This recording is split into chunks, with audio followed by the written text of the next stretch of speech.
Download करें जनमत Haryana app.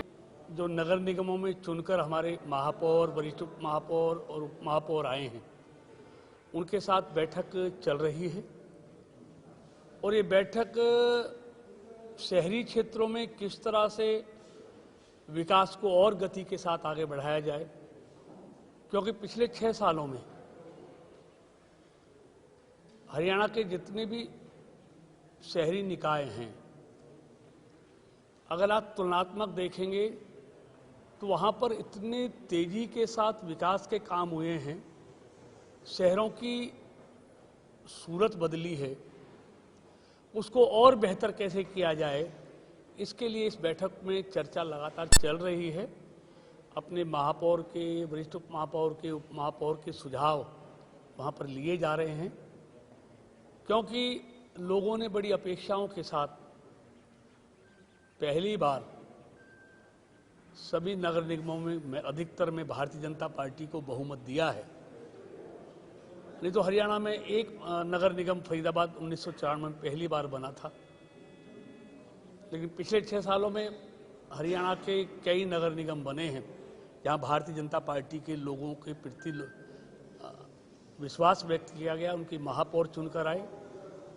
अब उन शहरों को और सुंदर बनाना है, उसके लिए चर्चा चल रही है, क्योंकि उनको आत्मनिर्भर भी बनाना है, उनको अपने पैरों पर भी खड़ा करना है, उनकी आमदनी भी बढ़ानी है और वहाँ विकास के काम और अच्छे हों, इस सब पर आज की चर्चा चल रही है।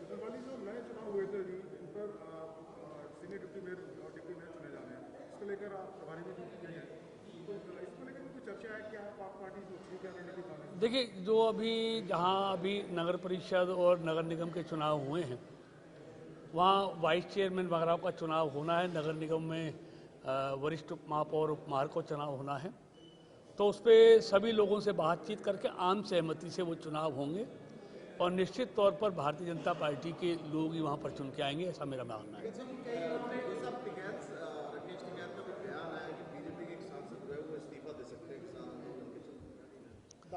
देखिए, टिकैत जी क्या कहते क्या नहीं कहते मुझे उस बारे पर नहीं है, लेकिन भारतीय जनता पार्टी अपना अलग तरह की पार्टी है।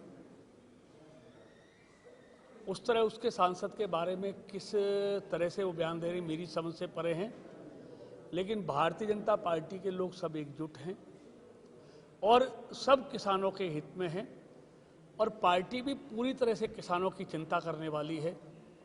और आदरणीय मोदी जी ने एक बार नहीं अनेक अवसरों पे कहा है कि इस देश का अन्नदाता किसान मेरे लिए भगवान के समान है। और पिछले 6 साल में मोदी जी की सरकार ने जो किसानों के हित में फैसले किए हैं, वो मैं समझता हूँ ऐतिहासिक हैं। किसानों की आमदनी को दोगुने करने वाले हैं, किसान को आत्मनिर्भर बनाने वाले हैं और किसान को अपनी मर्जी का मालिक बनाने वाले हैं। छोटी सरकार जो है शहरों की, उसको लेकर के एक विषय सामने आया है कि जिस तरीके से डायरेक्ट चुनाव हो रहा है हमारे मेयर का भी और चेयरमैन का भी, उसमें अविश्वास प्रस्ताव को लेकर के पार्षदों को जो शक्तियां दी गई है, उसमें एक विरोधाभास देखने के लिए मिल रहा है कि जनता ने चुना है और वापस बुलाने की शक्ति पार्षदों को दे दी है। आपका अनुभव भी रहा है और गोष्ठी भी हुई है, आपका क्या विचार है इसमें? देखिए, इसके बारे में मैं अभी कुछ नहीं कह सकता और इस तरह का कोई विचार है तो ये सामूहिक तौर पर पार्टी फैसला करेगी और आम सहमति से होगा, लेकिन अभी इस बारे में मैं समझता हूँ बहुत जल्दबाजी होगी कुछ भी कहना।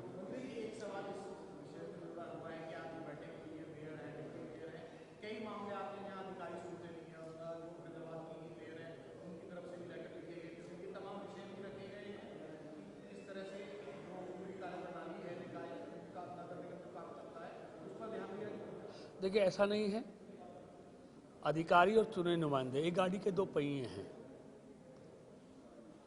सरकारें फैसला करती हैं, अधिकारी उनको इम्प्लीमेंट करते हैं और हरियाणा में खास तौर से दोनों सही दिशा में चल रहे हैं।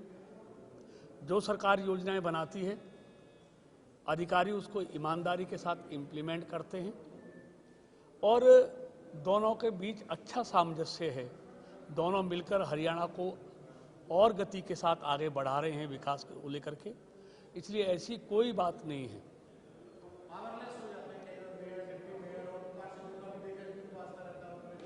देखिए, ये अपनी छोटी मोटी समस्याओं को लेकर कुछ भी होता हो, लेकिन एटलीस्ट सरकार और अधिकारी दोनों अच्छी सहमति के साथ, अच्छे वातावरण में और मिलकर सरकार के कामों को कर रहे हैं और अच्छे काम कर रहे हैं। सहमति नहीं मिल पाती अगर हम बात करें, जैसे अभी एग्जाम्पल आया पार्षदों का, अमित साहब जो है वो डीजीपी साहब की कार्यप्रणाली को लेकर के संतुष्ट नहीं है, वो चाहते हैं वो नहीं रहना चाहिए, दूसरी तरफ उनको एक्सटेंशन दे दी जाती है, ऊपर तक भी ये बातें हैं, नीचे भी है, तो फिर सरकार कहाँ चल रही है, किस तरीके से? नहीं, ऐसा नहीं है। ये देखिए, इसके बारे में मुझे ज़्यादा कुछ नहीं कहना, ये जिन्होंने बोला है उन्हीं से पूछेंगे तो ज़्यादा बेहतर रहेगा। लेकिन मैं इतना दावे के साथ कह सकता हूँ कि सरकार स्मूथली चल रही है, अच्छी तरह से चल रही है और अच्छे काम कर रही है। सर, आपकी हाल ही में मीटिंग हुई थी गुड़गांव में और आपने ये रणनीति बनाई थी कि किसान आंदोलन को लेकर अवेयरनेस फैलाएंगे, किसानों के बीच जाकर बिलों की अच्छाइयाँ बताएं, सोशल मीडिया पर भी आप आए थे, लेकिन बहुत ज़्यादा विरोध कई जगह देखने को मिलता है, तो इसको लेकर आप कैसे देखते हैं और आगे इसमें क्या प्रक्रिया रहने? देखिए, ऐसा है, कहीं कोई किसानों का विरोध नहीं है, ये विरोधी लोग हैं। और कहीं देखिए, बीजेपी के नेताओं का कहीं विरोधी जाके, हम किसी गांव में जाते हैं, कहीं जाते हैं तो हर जगह सारे हमारे समर्थक तो नहीं हैं, बीजेपी के विरोधी भी हैं।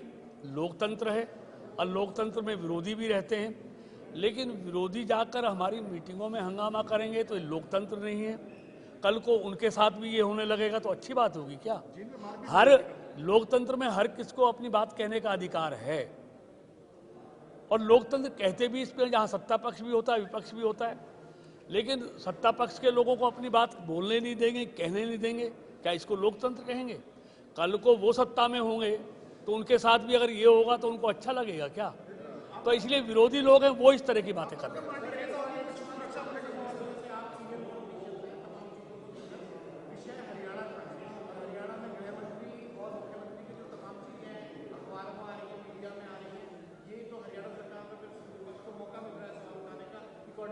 नहीं, विपक्ष के पास कोई मौका नहीं है, विपक्ष है ही नहीं।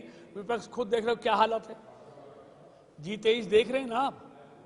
राजनीति के आगे, राजनीति के पीछे, हर हलचल को जानने के लिए हमारे YouTube चैनल जनमत हरियाणा को लाइक करें, सब्सक्राइब करें और अपडेट रहने के लिए बेल आइकन दबाना ना भूलें। देखते रहें जनमत हरियाणा, सच के अलावा कुछ भी नहीं।